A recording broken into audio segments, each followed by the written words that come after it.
전하, 노비가 어찌 빈이 될 수 있사옵니까? 과인이 누구를 사랑하든 그것은 과인의 권한이다. 신하들의 절규가 대궐을 울렸습니다.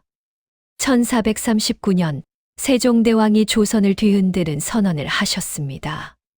천한 노비를 정일품, 신빈으로 삼겠다고. 불과 13세의 궁궐에 들어온 관청 노비의 딸, 그녀가 어떻게 왕의 마음을 사로잡았을까요? 전하, 신분제를 무너뜨리면 나라가 망합니다. 온 조정이 반대했지만 세종은 흔들리지 않았습니다. 질투에 불타는 후궁들, 모욕과 괴롭힘, 목숨을 건 권력 다툼. 13세 노비 소녀에서 조선 최고의 후궁까지 6명의 왕자를 낳으며 조선 500년 역사를 바꾼 여인. 그 파란만장한 이야기를 지금 시작합니다. 오늘 이야기 시작하기 전에 구독과 좋아요를 눌러주시옵소서. 그럼 이야기 올리겠나이다. 1426년 봄, 경복궁 내자시에 새로운 궁녀가 들어왔습니다. 13세 소녀 옥년이었습니다. 다른 궁녀들의 눈빛이 차갑게 느껴졌습니다. 또 천한 것이 들어왔다는 무언의 경멸이 가득했습니다. 옥년은 고개를 숙인 채 조용히 걸었습니다. 어린 소녀의 마음은 어떠했을까요? 내 자신은 대궐에서 쓰이는 모든 물품을 관리하는 곳이었습니다. 비단부터 일용품까지 왕실의 온갖 물건들이 이곳을 거쳐갔습니다. 옥년은 그곳에서 가장 낮은 일을 맡게 되었습니다. 무거운 짐을 나르고 더러운 곳을 청소하고 다른 상궁들이 시키는 대로 움직이는 것이 그녀의 하루였습니다. 밤이 되면 작은 방에 홀로 앉아 창밖을 바라보았습니다. 저 바깥 어딘가에 어머니가 계셨습니다. 병든 몸으로 홀로 계실 어머니를 생각하면 가슴이 찢어지는 듯했습니다. 옥년이 궁궐에 들어온 이유는 단 하나, 어머니의 약값을 마련하기 위해서였습니다. 궁궐에 오기 전날 밤에 일이 떠올랐습니다. 한양 뒷골목의 허름한 집, 병상에 누워 거친 숨을 몰아쉬던 어머니의 모습이 눈에 선했습니다. 어머니는 가느다란 목소리로 말씀하셨습니다. 옥년은 그 말을 기억했습니다. 내 할머니 이야기를 기억하느냐고. 할머니도 젊은 시절 양반 도련님의 마음을 받았지만 신분의 벽 때문에 포기하셨다는 이야기였습니다. 때로는 포기하는 것도 사랑이라는 어머니의 마지막 말씀이 귓가에 맴돌았습니다. 하지만 지금 옥년에게 중요한 것은 사랑이 아니라 생존이었습니다. 어머니를 살려야 했습니다. 궁궐 생활은 상상했던 것보다 훨씬 가혹했습니다. 새벽부터 밤늦게까지 쉴 틈 없이 일해야 했고, 조금이라도 실수하면 상궁들의 매서운 꾸지람이 쏟아졌습니다. 다른 궁녀들은 옥년을 무시했습니다. 노비 출신이라는 사실이 궁궐 안에서도 따라다녔습니다. 어느 날 옥년은 비단을 중궁전으로 옮기는 일을 맡았습니다. 무거운 보따리를 들고 복도를 지나가는데 갑자기 앞에서 인기척이 들렸습니다. 고개를 들어보니 한 남자가 바닥에 쓰러져 있었습니다. 옷차림을 보니 왕족인 듯했습니다. 옥년은 순간 망설였습니다. 천한 신분의 자신이 왕족을 함부로 만져도 되는 것일까? 하지만 그냥 지나칠 수는 없었습니다. 조심스럽게 다가가 그를 부축했습니다. 그 순간 그 남자의 눈과 마주쳤습니다. 깊고 따뜻한 눈빛이었습니다. 세상의 모든 따스함이 그 눈 속에 담겨 있는 것 같았습니다. 옥년이 조심스럽게 안부를 여쭈자 남자는 미소를 지으며 일어섰습니다. 그는 다른 궁녀들과 다르게 떨지 않는다며 신기해했습니다. 옥년은 당황했습니다. 자신이 무례했던 것은 아닐까. 그는 충녕대군이었습니다. 훗날 세종대왕이 될 그 사람이었습니다. 하지만 그때 옥녀는 그저 친절한 왕자님 정도로만 생각했습니다. 그가 자신의 운명을 완전히 바꿔놓을 사람이 될 줄은 꿈에도 몰랐습니다. 이 우연한 만남이 조선의 역사를 어떻게 바꿀까요? 며칠 후 옥년에게 청천벽력 같은 소식이 전해졌습니다. 어머니가 돌아가셨다는 것이었습니다. 옥년의 세상이 무너져 내렸습니다. 궁궐에 온 이유가 견뎌온 모든 고통의 이유가 사라진 것이었습니다. 약값을 벌기도 전에 마지막 작별 인사도 하지 못한 채 어머니는 혼자 쓸쓸히 떠나가셨습니다. 그날 밤 옥녀는 눈물도 나오지 않았습니다. 그저 멍하니 앉아 있을 뿐이었습니다. 이제 돌아갈 곳도 없었습니다. 세상에 홀로 남겨진 것 같았습니다. 이 궁궐에서 무엇을 위해 살아가야 하는 걸까? 하지만 누군가는 옥년의 슬픔을 알아차리고 있었습니다. 충녕대군이었습니다. 며칠 후 복도에서 우연히 마주쳤을 때 그는 조용히 위로의 말을 건넸습니다. 힘든 일이 있었다는 것을 안다고, 너무 자책하지 말라고. 그의 따뜻한 말 한마디가 옥년의 얼어붙은 마음을 조금씩 녹여주었습니다. 옥년의 마음 속에 깊은 공허함만이 남았습니다. 하지만 그녀는 아직 몰랐습니다. 이 슬픔이 새로운 시작의 문을 열어줄 것이라는 사실을. 그리고 그 따뜻한 왕자가 자신의 운명을 완전히 바꿔놓을 것이라는 사실을 말입니다. 어머니의 죽음 이후 옥년의 삶에는 색깔이 사라졌습니다. 매일 기계처럼 움직이며 일했지만 마음은 텅 비어 있었습니다. 내자시의 다른 궁녀들은 그런 옥년을 더욱 무시했습니다. 돌아갈 곳도 없는 천한 것이 무슨 낯으로 여기 있느냐는 눈빛이었습니다. 하지만 누군가는 옥년의 슬픔을 알아차리고 있었습니다. 충녕대군이었습니다. 복도에서 우연히 마주칠 때마다 그는 옥년에게 조용히 말을 건넸습니다. 그의 따뜻한 위로가 옥년의 얼어붙은 마음을 조금씩 녹여주었습니다. 세월이 흘러 1418년 궁중에 큰 변화의 바람이 불기 시작했습니다. 양녕대군이 세자에서 폐위되고 충녕대군이 새로운 세자로 책봉될 가능성이 높아졌습니다. 궁궐 전체가 긴장 속에 휩싸였습니다. 권력의 무게중심이 움직이고 있었습니다. 이 권력의 소용돌이 속에서 옥년의 운명은 어떻게 변할까요? 그 무렵 옥년에게 뜻밖의 기회가 찾아왔습니다. 소헌왕후께서 직접 옥년을 중궁전으로 불러들이신 것이었습니다. 상궁이 전한 소식에 옥년은 깜짝 놀랐습니다. 내자시의 미천한 종에서 중궁전의 지밀상궁이 된다는 것은 상상도 못한 일이었습니다. 왕후께서 직접 지명하셨다는 말에 옥년은 떨리는 마음을 가라앉혔습니다. 왜 자신을 선택하신 것일까? 그 이유를 알 수 없었지만 이것은 분명 새로운 시작이었습니다. 어머니를 잃은 슬픔 속에서도 다시 일어설 기회가 온 것입니다. 중궁전은 내자시와는 완전히 다른 세계였습니다. 화려한 장식과 엄격한 예법, 한치의 실수도 용납되지 않는 긴장감이 공기를 가득 채우고 있었습니다.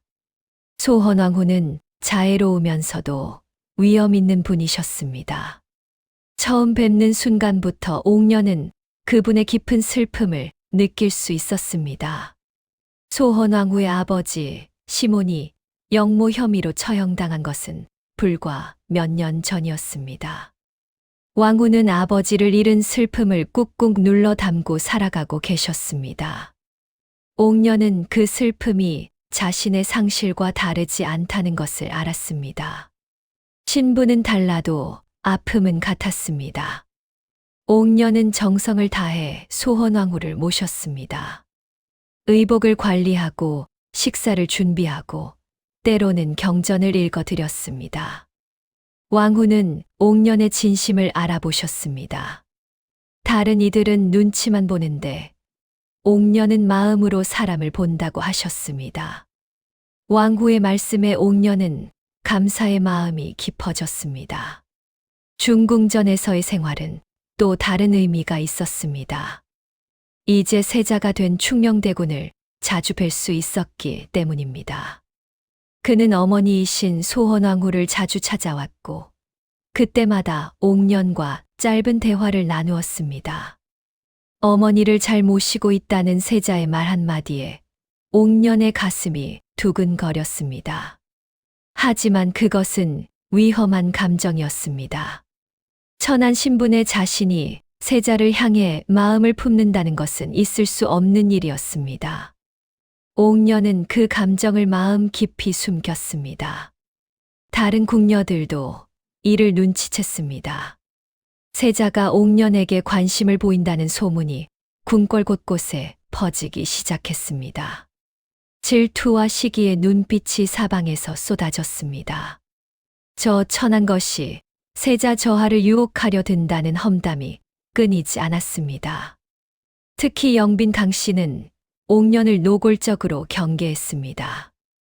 그녀는 이미 세자의 후궁 중 하나로 화이군을 낳은 인물이었습니다. 자신의 지위가 흔들릴까 두려웠던 것입니다. 어느 날 영빈 강씨가 직접 옥년을 불렀습니다. 분수를 알고 처신하라는 차갑고 날카로운 경고였습니다. 궁궐은 내가 생각하는 것만큼 만만한 곳이 아니라고. 옥년은 등골이 서늘해졌습니다. 자신도 모르게 위험한 곳에 서 있었던 것입니다. 그날 밤 옥년은 깊은 고민에 빠졌습니다. 세자에 대한 감정을 어떻게 해야 할까? 마음을 완전히 닫아버려야 할까? 하지만 이미 싹튼 감정을 지울 수는 없었습니다.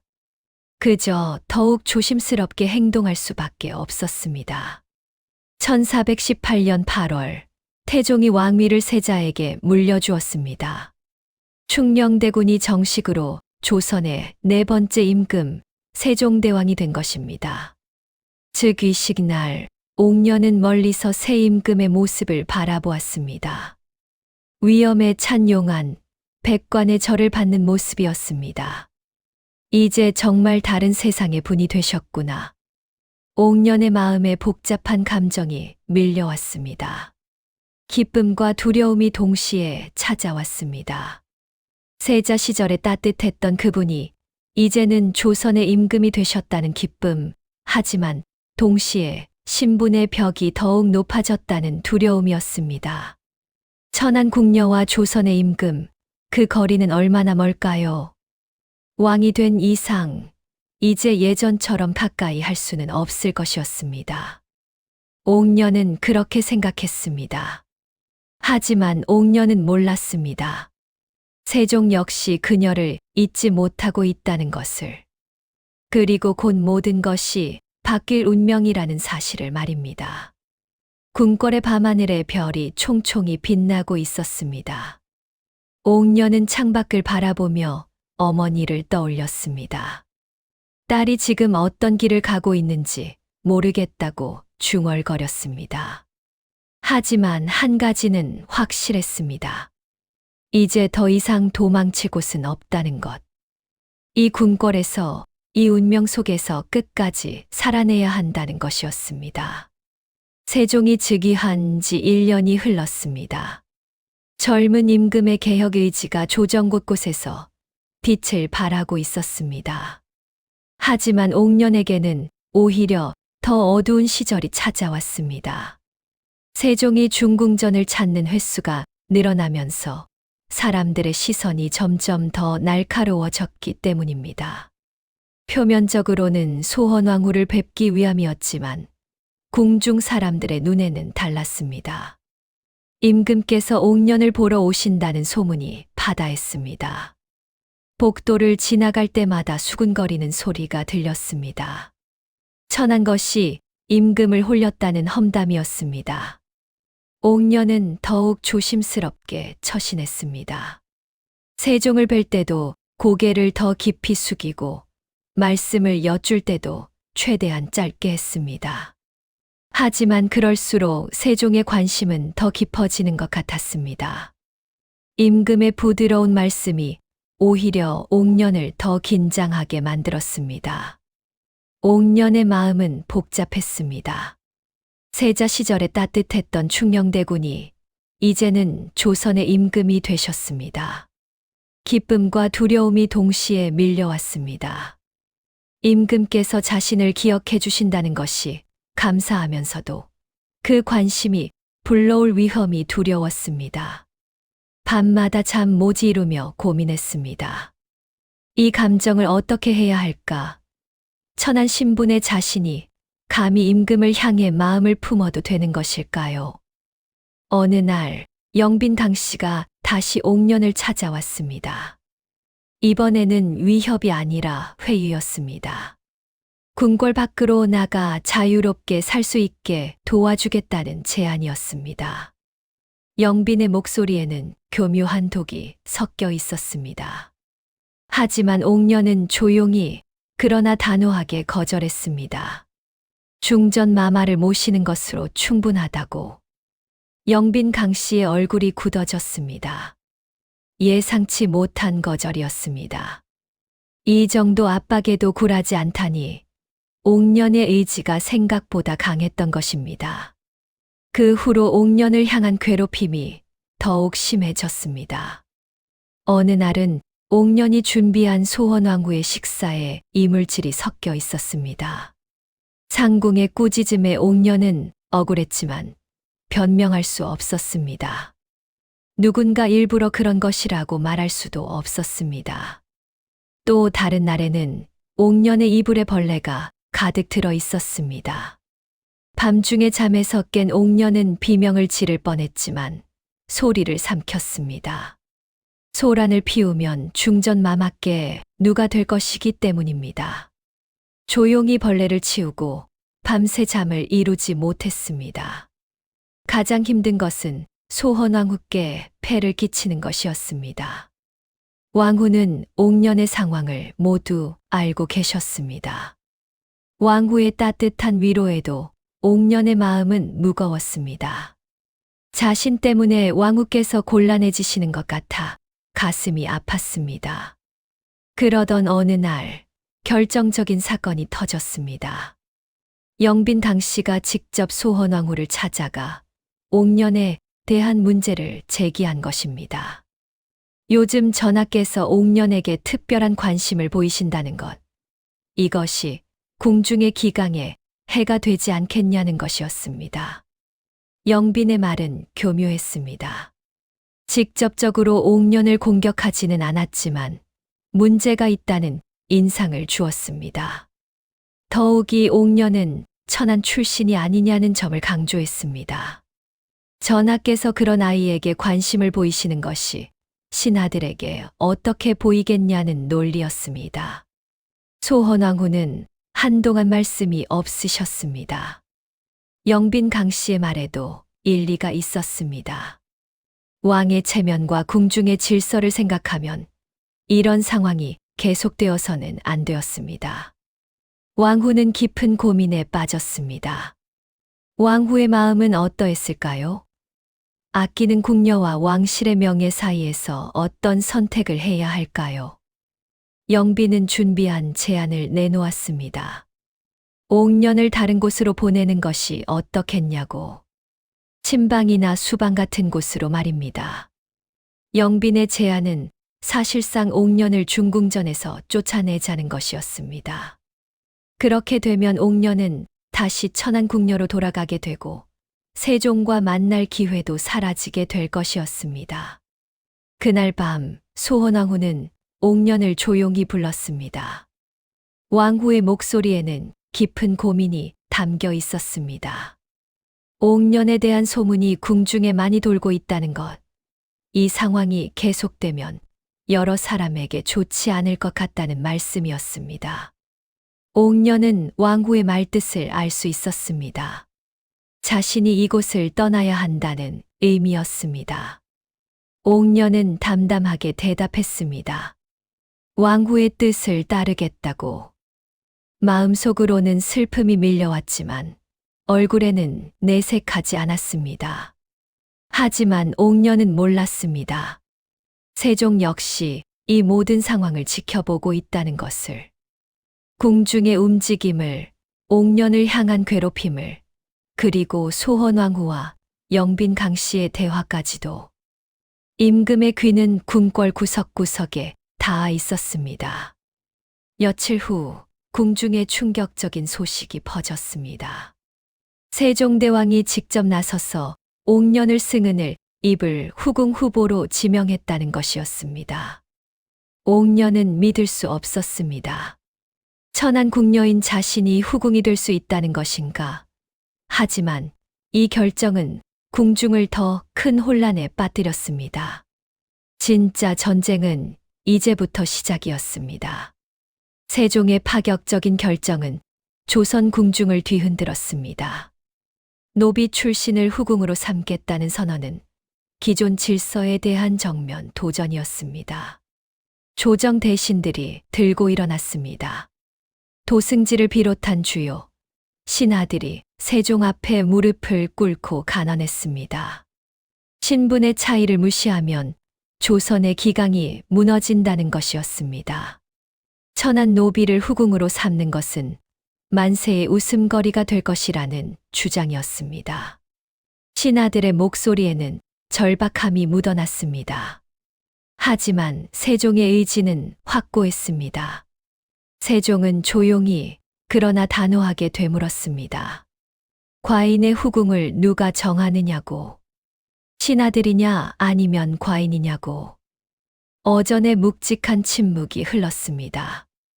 누구도 감히 대답할 수 없었습니다. 신하들과 임금 사이의 팽팽한 긴장감. 과연 누가 물러설까요? 궁궐 안은 더욱 혼란스러웠습니다. 영빈 강씨를 비롯한 후궁들이 모여 대책을 논의했습니다. 이대로 두면 정말로 천한 것이 자신들과 같은 자리에 오르게 될 것이라는 위기감이 팽배했습니다. 영빈의 목소리는 분노로 떨렸습니다. 옥년의 과거를 파헤치기 시작했습니다. 분명 뭔가 문제가 될 만한 일이 있을 것이라 생각했습니다. 하지만 아무리 조사해도 허점이 없었습니다. 옥년은 13세에 궁궐에 들어온 이후 한 번도 무리를 일으킨 적이 없었습니다. 오히려 성실하고 효성이 깊다는 소문만 있을 뿐이었습니다. 그 무렵 옥년은 가장 고통스러운 시간을 보내고 있었습니다. 복도를 지나갈 때마다 노골적인 조롱이 쏟아졌습니다. 천한 것이 임금을 홀렸다는 험담, 분수도 모르고 하늘을 넘보다니 하는 비웃음이 등 뒤에서 따라왔습니다. 옥년은 더욱 조심스럽게 처신했습니다. 세종을 뵐 때도 고개를 더 깊이 숙이고 말씀을 여쭐 때도 최대한 짧게 했습니다. 하지만 그럴수록 세종의 관심은 더 깊어지는 것 같았습니다. 어느 날 한 상궁이 큰 소리로 옥년을 불러 세웠습니다. 주변에 많은 사람들이 있는 복도 한가운데였습니다. 정말로 후궁이 될 생각이냐는 질문이었습니다. 옥년은 고개를 숙인 채 전하의 뜻을 따를 뿐이라고 대답했습니다. 상궁이 비웃었습니다. 내가 무슨 수를 썼는지는 모르겠지만 절대로 그런 일은 없을 것이라는 말이었습니다. 너 같은 천한 것이 감히 우리와 같은 자리에 앉으려 하다니 정말 염치가 없다는 조롱이 이어졌습니다. 주변 궁녀들이 웃음을 터뜨렸습니다. 복도를 지나가던 옥년의 앞을 누군가 막아섰습니다. 옥년이 피하려던 순간 발이 걸렸습니다. 균형을 잃고 바닥으로 쓰러졌습니다. 손에 들고 있던 물건들이 사방으로 흩어졌습니다. 미안하다는 말이 들렸지만 그 궁녀의 얼굴에는 만족스러운 미소가 가득했습니다. 그냥 거기 엎드려 있으라는 말이 떨어졌습니다. 그게 내 자리라고, 노비는 노비답게 살아야 한다는 잔인한 조롱이 계속되었습니다. 옥녀는 바닥에서 일어나 흩어진 물건들을 주웠습니다. 눈물을 참으며 떨리는 손으로 하나하나 다시 담았습니다. 그 순간 옥년의 마음은 어떠했을까요? 이 광경을 우연히 지나가던 소헌왕후가 목격했습니다. 왕후의 얼굴이 굳어졌습니다. 왕후의 차가운 목소리가 복도에 울렸습니다. 순간 복도가 정적에 휩싸였습니다. 감히 누구를 괴롭히는 것이냐는 질문에 궁녀들이 황급히 바닥에 엎드렸습니다. 소헌왕후는 옥년을 일으켜 세우며 걱정스럽게 상태를 확인했습니다. 옥년은 고개를 끄덕였지만 얼굴에는 눈물 자국이 선명했습니다. 왕후의 마음이 무거워졌습니다. 그날 밤 소헌왕후는 세종을 찾아갔습니다. 옥년이 너무 고생하고 있다는 것, 궁중 사람들의 괴롭힘이 날로 심해지고 있다는 보고였습니다. 세종의 얼굴이 어두워졌습니다. 왕후는 이런 상황이 계속된다면 옥년이 견디기 어려울 것 같다고 덧붙였습니다. 세종은 깊은 분노를 느꼈습니다. 자신이 사랑하는 사람을 이렇게 괴롭히다니. 왕후의 말에도 세종은 포기할 생각이 없었습니다. 오히려 이런 상황이 그의 의지를 더욱 굳건하게 만들었습니다. 한편 조정에서는 정식으로 상소가 올라왔습니다. 수십 명의 신하들이 연명으로 옥년의 후궁 책봉을 반대한다는 내용이었습니다. 옥년은 본래 내자시의 천한 여종으로 비록 성품이 온화하다 하나 후궁의 자격에는 미달된다는 주장이었습니다. 상소문의 내용은 신랄했습니다. 신분제를 무너뜨리는 일은 국가의 기강을 해치는 일이라는 것, 만민이 우러러보는 전하께서 어찌 이런 일로 비난을 받으셔야 하냐는 것이었습니다. 일부 내용은 세종의 판단력까지 의심하는 듯 했습니다. 세종은 상소문을 읽으며 깊은 생각에 잠겼습니다. 신하들의 반대가 이 정도일 줄은 몰랐습니다. 하지만 동시에 그는 확신했습니다. 옥년은 그럴 만한 가치가 있는 사람이라고. 신분이 아니라 사람 자체를 보아야 한다고. 이런 상황에서 가장 고통스러워한 사람은 옥년이었습니다. 자신 때문에 세종대왕이 신하들과 갈등을 빚고 있다는 사실이 견딜 수 없었습니다. 어느 날 옥년이 직접 세종을 찾아가 간청했습니다. 자신을 포기해달라고. 세종이 놀라서 되물었습니다. 옥년은 고개를 숙인 채 말했습니다. 자신 때문에 전하께서 신하들과 갈등을 빚고 계시지 않느냐고. 이런 일로 국정에 차질이 생긴다면 자신이 어찌 마음 편히 있을 수 있겠냐고. 옥년의 말에는 진심이 담겨 있었습니다. 세종에 대한 사랑보다도 나라를 걱정하는 마음이 더 컸습니다. 세종은 그런 옥년을 보며 더욱 확신했습니다. 이 사람이야말로 진정한 덕을 가진 사람이라고. 절대 포기할 수 없다고. 하지만 어떻게 이 난관을 헤쳐나갈 수 있을까? 세종은 깊은 고민에 빠졌습니다. 세종은 신하들을 설득할 방법을 찾기 시작했습니다. 단순히 왕의 권위로 밀어붙이는 것은 현명하지 못했습니다. 신하들이 스스로 납득할 수 있는 명분이 필요했습니다. 그는 밤낮으로 조선의 역사 기록을 뒤졌습니다. 과거 후궁들의 출신 배경을 하나하나 살펴보았습니다. 며칠 후 세종은 조정회의를 소집했습니다. 신하들은 또다시 반대 상소를 올릴 준비를 하고 있었습니다. 하지만 세종의 입에서 나온 말은 그들의 예상을 완전히 벗어났습니다. 조선 건국 이래 후궁의 출신을 살펴보면 천한 신분에서 시작한 이들이 적지 않았다는 역사적 사실이었습니다. 노래하던 기녀 출신도 있었고 다른 양반가를 섬기다가 궁중에 들어온 경우도 있었습니다. 예부터 궁녀의 세계에는 엄격한 신분 구별이 없었다는 것이 세종의 주장이었습니다. 신하들은 당황했습니다. 역사적 근거 앞에서 반박하기가 쉽지 않았습니다. 과연 신하들은 어떤 선택을 할까요? 세종은 한 발 더 나아갔습니다. 옥년이 비록 천한 출신이지만 13세라는 어린 나이에 궁중에 들어왔다는 점을 강조했습니다. 입궁 이후 보인 행실과 덕성이야말로 진정한 평가, 기준이 되어야 한다는 논리였습니다. 지난 십수년간 옥년이 보여온 성실함과 정직함은 누구도 부인할 수 없는 사실이었습니다. 그리고 세종은 결정적인 카드를 꺼내 들었습니다. 소헌왕후께서 친히 막내 아들 영흥대군의 양육을 옥년에게 맡겼다는 사실이었습니다. 왕후는 결코 경솔한 분이 아니었습니다. 아버지 시몬의 억울한 죽음을 겪으며 더욱 신중하고 조심스러워진 분이었습니다. 그런 왕후가 자신의 친아들을 맡길 정도로 신뢰한다는 것은 무엇을 의미하는가? 옥년의 인품과 덕성이 이미 충분히 검증되었다는 증거가 아니겠는가?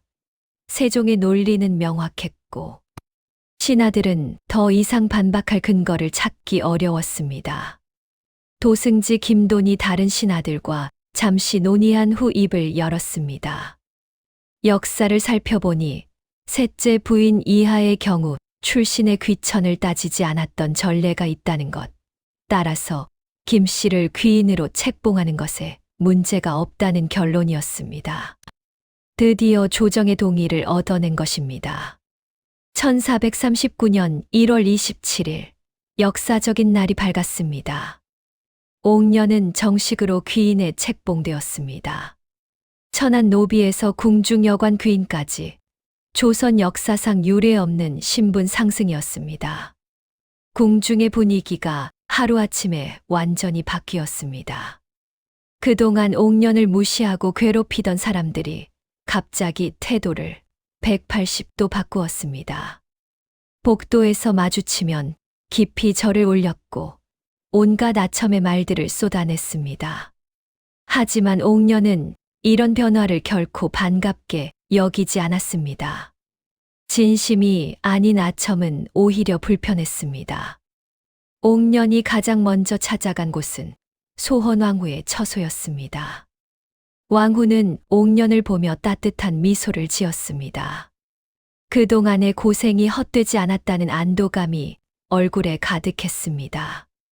왕후는 옥년의 손을 잡고 진심 어린 축하를 전했습니다. 세종 역시 기뻐했습니다.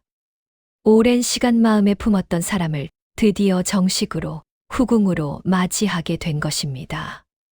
하지만 옥년의 마음은 복잡했습니다. 기쁨보다는 무거운 책임감이 먼저 느껴졌습니다. 이제 더 이상 실수가 용납되지 않을 것이었습니다. 가장 큰 충격을 받은 것은 영빈 강 씨였습니다. 자신보다 훨씬 늦게 입궁한 천한 출신이 순식간에 자신과 같은 지위에 오르다니 믿을 수 없는 일이었습니다. 그녀의 측근들도 당황하기는 마찬가지였습니다.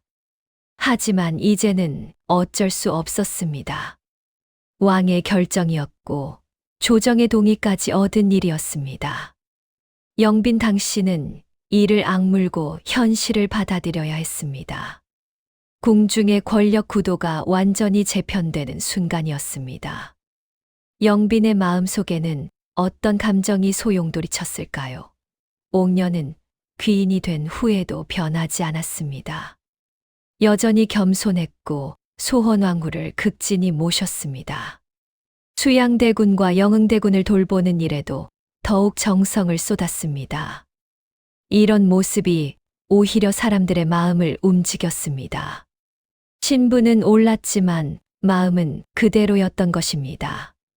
하지만 옥년은 아직 몰랐습니다. 이것은 단지 시작에 불과하다는 것을, 더 큰 변화가 기다리고 있다는 사실을, 그리고 곧 조선 역사상 가장 높은 자리까지 오르게 될 것이라는 운명을 말입니다. 귀인 책봉 이후 옥년의 삶에는 새로운 기쁨이 찾아왔습니다. 1427년 세종 9년, 그녀는 첫 번째 아들을 낳았습니다.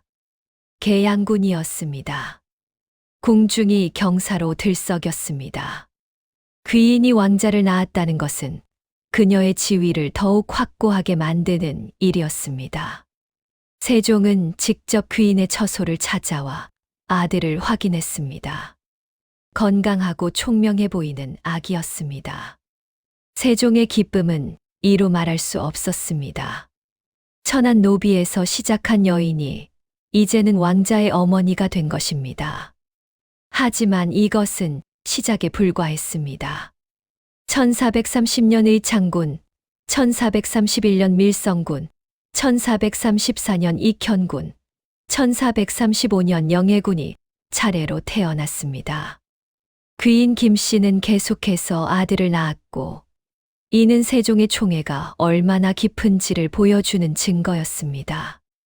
한 여인이 이렇게 많은 왕자를 낳는다는 것은 무엇을 의미할까요? 여러 아들을 낳으며 귀인으로서의 지위를 확고히 한 후 세종은 더 큰 결정을 내렸습니다. 1439년 귀인 김씨를 최고 품계인 정일품 신빈으로 승격시키겠다는 것이었습니다. 귀인 책봉보다 훨씬 더 파격적인 결정이었습니다. 정일품 비는 내명부에서 왕비 다음 가는 최고의 자리였습니다. 영의정과 동등한 품계로 조선에서 여성이 오를 수 있는 가장 높은 지위 중 하나였습니다. 노비 출신이 이 자리에 오른다는 것은 상상조차 할 수 없는 일이었습니다. 세종은 다시 한번 도승지를 불렀습니다. 신하들의 반응을 가늠해 보기 위함이었습니다. 귀인에서 비누로의 승격은 단순한 품계 상승이 아니었습니다. 국가의 위계 질서 전체와 관련된 중대한 문제였습니다. 세종은 자신의 판단, 근거를 명확히 밝혔습니다. 김 씨의 천성이 부드럽고 아름다우며 소헌왕후께서 막내 아들을 맡길 정도로 신뢰하신다는 점이었습니다. 성품이 근신하지 않았다면 왕후께서 친아들의 양육을 맡기지 않았을 것이라는 논리였습니다. 또한 지난 10수년간 보여온 행실도 중요한 근거였습니다. 궁중에서 단 한 번도 문제를 일으킨 적이 없었습니다. 오히려 다른 궁녀들의 모범이 될 정도로 성실하고 정직했습니다. 게다가 이미 5명의 왕자를 낳아 세종의 혈통을 이었습니다. 신하들은 또다시 고민에 빠졌습니다. 귀인 책봉 때와는 차원이 다른 문제였습니다. 하지만 앞서 귀인 책봉에 동의했던 만큼 이번에도 반대하기가 쉽지 않았습니다. 논리적 일관성을 유지해야 했기 때문입니다. 결국 조정은 세종의 뜻을 받아들였습니다. 1439년 김 씨는 정일품 신빈으로 책봉되었습니다. 같은 해 6번째 아들 담양군도 태어났습니다. 12년간 무려 6명의 아들을 낳은 것입니다. 조선 궁궐 역사상 전례 없는 일이었습니다. 궁중 전체가 충격에 휩싸였습니다. 이제 신빈 김 씨는 소헌왕후를 제외하고는 궁중에서 가장 높은 지위를 가진 여성이 되었습니다. 영빈 강 씨를 포함한 모든 후궁들이 그녀 아래에 놓이게 되었습니다. 권력의 서열이 완전히 재편된 것입니다. 영빈 강 씨는 참담한 심정이었습니다. 자신보다 신분도 낮고 늦게 들어온 여인이 순식간에 자신을 뛰어넘었습니다. 하지만 이제는 감히 대들 수도 없었습니다. 신비는 자신보다 훨씬 높은 품계였기 때문입니다. 그녀는 조용히 처소로 돌아가 문을 닫았습니다. 이제 더 이상 싸움은 끝난 것입니다. 그동안 신빈을 괴롭혔던 궁녀들은 두려움에 떨었습니다. 이제 신빈이 복수할 차례가 아닐까. 그들은 벌벌 떨며 신빈 앞에 무릎을 꿇었습니다. 용서를 구하는 목소리가 처소 앞에서 끊이지 않았습니다. 하지만 신빈 김씨의 선택은 의외였습니다. 그녀는 과거를 모두 용서했습니다. 복수 대신 화합을 택한 것입니다. 지난 일은 모두 잊겠다는 말과 함께 궁녀들을 일으켜 세웠습니다. 이런 관대함이 오히려 사람들의 마음을 움직였습니다. 여러분이라면 과거의 원수들을 용서할 수 있겠습니까? 권력을 잡고도 교만하지 않은 모습, 높은 자리에 올라도 겸손을 잃지 않는 태도가 궁중 사람들에게 깊은 인상을 남겼습니다. 사람들은 이제야 깨달았습니다. 세종께서 왜 그토록 신빈을 아끼시는지를. 단순히 미모나 총애 때문이 아니었습니다. 그녀의 인품 자체가 특별했던 것입니다. 소헌왕후는 누구보다 기뻐했습니다. 자신이 아끼던 궁녀가 이렇게 높은 자리에 올랐고, 그럼에도 불구하고 변하지 않았습니다. 신빈은 여전히 소헌왕후를 극진히 모셨습니다. 나인 시절과 다름없는 충직함이었습니다. 이는 매우 드문 일이었습니다. 보통 후궁들은 지위가 오르면 왕후와 갈등을 빚기 마련이었습니다. 왕의 총애를 놓고 경쟁하고 서로를 견제했습니다. 하지만 소헌왕후와 신빈 김씨의 관계는 달랐습니다. 진심 어린 신뢰와 존중이 바탕에 깔려 있었습니다. 세종은 만족스러워했습니다. 자신의 선택이 옳았다는 것이 증명되었습니다. 신분이 아니라 사람의 본질을 보았던 그의 해안이 빛을 발한 것입니다. 신빈 김씨는 그 자리에 걸맞은 덕성을 갖춘 인물이었습니다. 다른 후궁들은 부러움과 질투를 감출 수 없었습니다. 하지만 이제는 감히 신빈을 해칠 엄두조차 낼 수 없었습니다. 신빈은 궁중의 실세가 되어 있었고 여서 왕자의 어머니였습니다. 그 누구도 함부로 할 수 없는 존재가 된 것입니다. 신빈 김씨의 영향력은 날로 커져갔습니다. 6명의 왕자를 둔 어머니로서, 그리고 세종의 깊은 총애를 받는 후궁으로서 그녀의 위치는 확고했습니다. 하지만 신빈은 결코 교만하지 않았습니다. 오히려 더욱 겸손하게 처신했습니다. 내명부의 첩지는 왕비의 소관이었습니다. 아무리 왕이 후궁을 총애해도 왕비가 동의하지 않으면 신분 상승은 불가능했습니다. 신빈 김씨가 노비 신분에서 빈까지 오를 수 있었던 것은 소헌왕후의 은덕이 컸습니다. 왕후의 신뢰와 지지가 없었다면 불가능한 일이었습니다. 놀라운 것은 소헌왕후의 태도였습니다. 신빈 김씨가 세종을 거의 독점하다시피 했음에도 왕후는 전혀 내색하지 않았습니다. 오히려 신빈을 더욱 아꼈습니다. 이는 두 사람의 관계가 지밀상궁 시절부터 깊은 신뢰로 맺어져 있었기 때문이었습니다. 신빈 역시 높은 지위에 올랐음에도 소헌왕후를 섬기는 태도는 변하지 않았습니다. 여전히 나인 시절처럼 충직하게 왕후를 받들어 모셨습니다. 이런 신빈의 자세가 궁중의 안정에 크게 기여했습니다. 왕비와 후궁 사이의 갈등이 없었기에 내명부 전체가 평화로웠습니다. 역사를 돌이켜보면 왕비와 후궁의 관계는 대부분 악연이었습니다. 질투와 시기, 권력 다툼으로 궁중이 피로 물드는 일도 많았습니다. 하지만 소헌왕후와 신빈 김씨의 관계는 달랐습니다. 서로에 대한 진심, 어린 존중과 배려가 있었습니다. 이런 관계가 가능했던 비결은 무엇이었을까요? 특히 신빈이 소헌왕후의 친아들인 수양대군을 돌보았다는 사실은 의미심장했습니다. 왕후가 자신의 소생을 후궁에게 맡긴다는 것은 보통 신뢰가 아니면 불가능한 일이었습니다. 이는 신빈의 인품이 얼마나 훌륭했는지를 보여주는 증거였습니다. 수양대군은 훗날 세조가 되는 인물입니다. 신빈 김씨가 어린 시절 그를 돌보았다는 것은 이후 신빈의 아들들에게도 중요한 의미를 갖게 됩니다.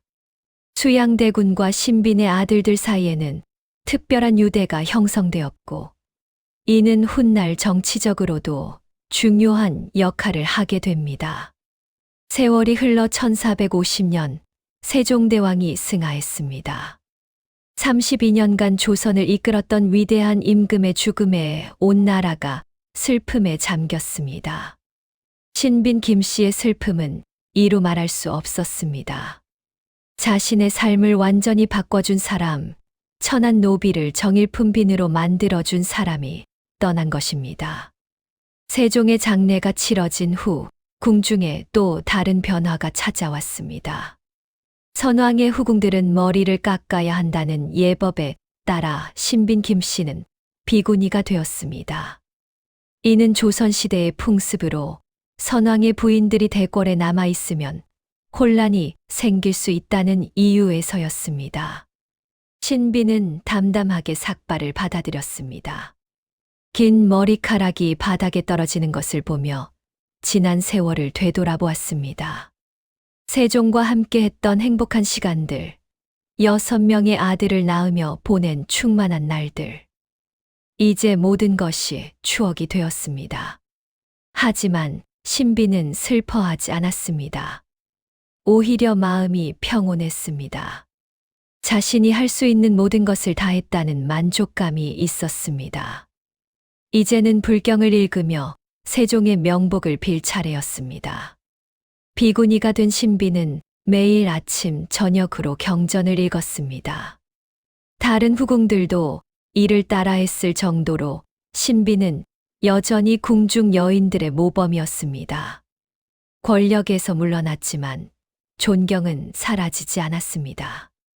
문종이 즉위한 후에도 신빈에 대한 예우는 계속되었습니다. 1450년 막내 아들 담양군이 사망했을 때 조정에서는 경문 인쇄 비용으로 쌀 500석을 하사했습니다. 이는 신빈 김씨에 대한 조정의 각별한 배려를 보여주는 일이었습니다. 1452년 단종이 즉위했을 때는 더욱 특별한 일이 벌어졌습니다. 어린 임금이 신빈에게 머리를 길러도 좋다는 허락을 내린 것입니다. 이는 매우 이례적인 일이었습니다. 환속해도 좋다는 뜻이었습니다. 하지만 신빈 김씨는 단종의 허락을 따르지 않았습니다. 한 번 비구니가 된 이상 그대로 지내겠다는 의지였습니다. 이는 신빈의 절제되고 조신한 성격을 보여주는 대목이었습니다. 권력에 대한 욕심이 전혀 없었던 것입니다. 여러분이라면 이런 기회를 거절할 수 있겠습니까? 아들들이 어머니를 설득했습니다. 다시 예전처럼 지내실 수 있는데 왜 거부하시느냐고. 하지만 신빈의 뜻은 확고했습니다. 이미 마음을 정했고 이 길이 자신에게 맞는다고 생각했습니다. 평온한 마음으로 여생을 보내고 싶었습니다. 1458년 세조가 왕위에 올랐습니다. 신빈이 어린 시절 돌보았던 수양대군이 임금이 된 것입니다. 세조는 신빈 김씨를 깊이 존경했습니다. 어린 시절의 은혜를 잊지 않았습니다. 신빈이 목욕을 하러 강원도를 방문했을 때 강원도 관찰사는 세조의 명으로 궁중에서 쓰는 옥석을 신빈에게 하사했습니다. 이는 세조가 신빈을 얼마나 아끼는지를 보여주는 일이었습니다. 비록 선왕의 후궁이었지만 예우는 결코 줄어들지 않았습니다. 신빈의 6 아들들도 무사했습니다. 계유정난 당시 수양대군 편에 섰기 때문입니다. 이는 어린 시절 신빈이 수양대군을 돌보았던 인연이 중요한 역할을 한 것입니다. 반면 다른 후궁 혜빈 양 씨는 단종을 지지했다가 아들들과 친정이 모두 몰살당했습니다. 신빈 김 씨의 현명한 처신이 자손들의 목숨을 구한 것입니다. 정치적 소용돌이 속에서도 올바른 판단을 내렸고 그 결과 가문이 번창할 수 있었습니다. 이는 단순한 운이 아니라 신빈의 지혜와 덕성이 가져온 결과였습니다. 말년의 신빈 김 씨는 불교에 깊이 귀의하며 평온한 나날을 보냈습니다. 세속의 권력과 영화에서 완전히 벗어나 오직 경전을 읽고 명상하는 삶이었습니다. 평소 불교를 신봉했던 그녀에게 이런 삶은 오히려 편안했습니다. 마음의 진정한 평화를 찾았습니다. 어느 봄날 신비는 궁궐 정원을 거닐며 만개한 벚꽃을 바라보았습니다. 꽃은 피었다가 지지만 그 아름다움은 사람들의 마음에 오래 남습니다. 신비는 자신의 삶도 그러하기를 바랐습니다. 언젠가 이 세상을 떠나더라도 자신이 보여준 겸손과 덕이 후세에 기억되기를 원했습니다. 아들들이 가끔 어머니를 찾아왔습니다.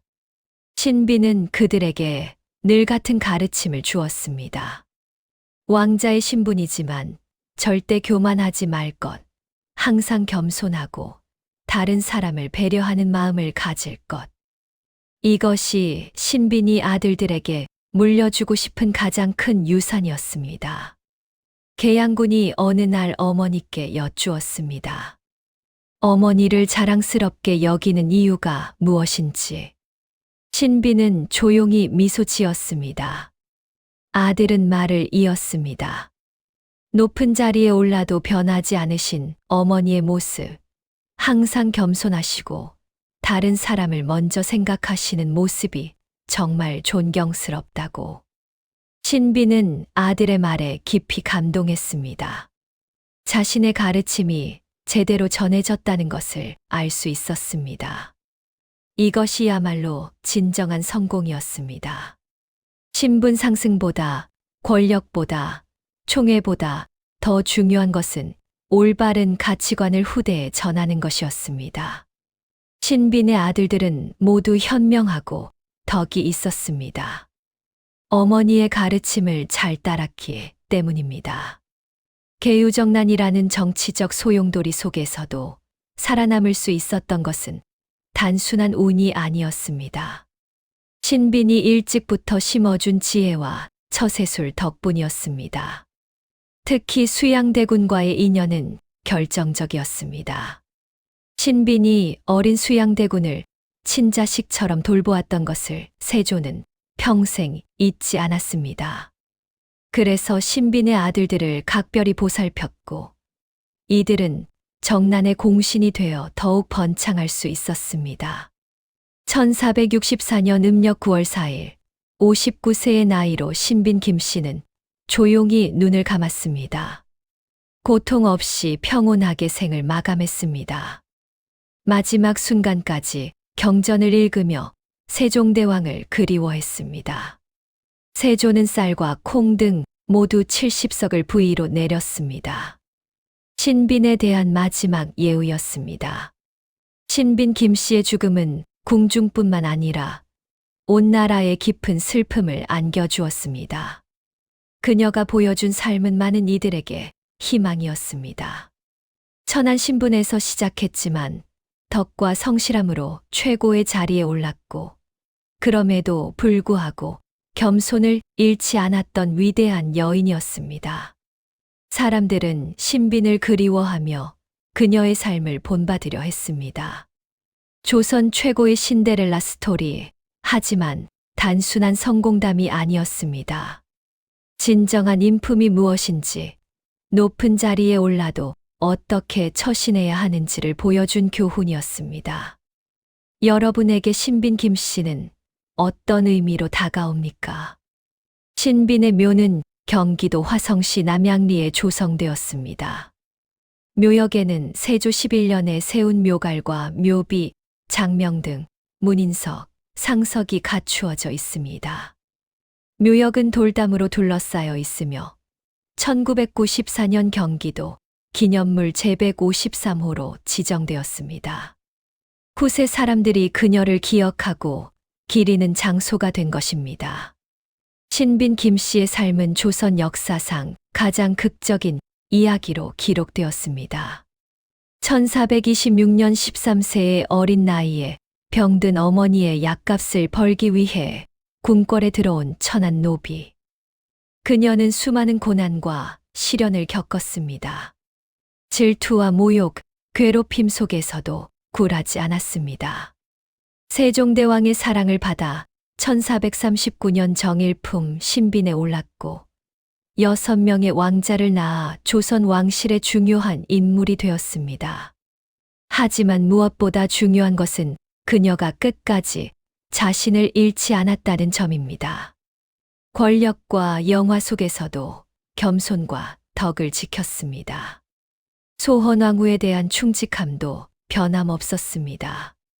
나인 시절과 똑같이 왕후를 섬겼고 이는 궁중의 안정에 크게 기여했습니다. 왕비와 후궁이 화목하게 지낸 복이 드문 사례였습니다. 이 모든 것이 신빈의 훌륭한 인품에서 비롯된 것입니다. 세종 승하 후 비구니가 되어서도 신빈의 삶은 일관되었습니다.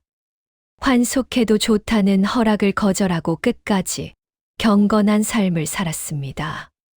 욕심 없이 담담하게 오직 마음의 평화를 추구했습니다. 이런 모습이 사람들에게 더 큰 감동을 주었습니다. 진정한 신데렐라는 신분이 올라가도 마음을 잃지 않는 사람입니다. 신빈 김씨는 바로 그런 사람이었습니다. 그녀의 이야기는 단순한 성공담이 아니라 어떻게 살아야 하는지를 보여주는 인생의 교과서였습니다.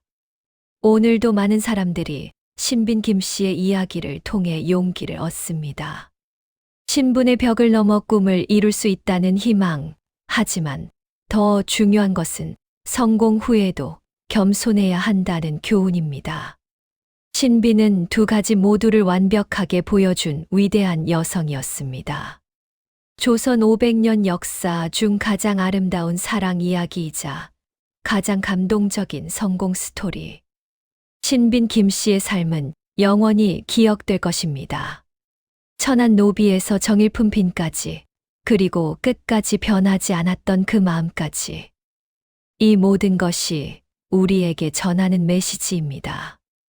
이 이야기가 마음에 드셨다면 구독과 좋아요, 알림 설정 부탁드리옵니다. 댓글로 여러분의 생각을 나누어 주시옵소서.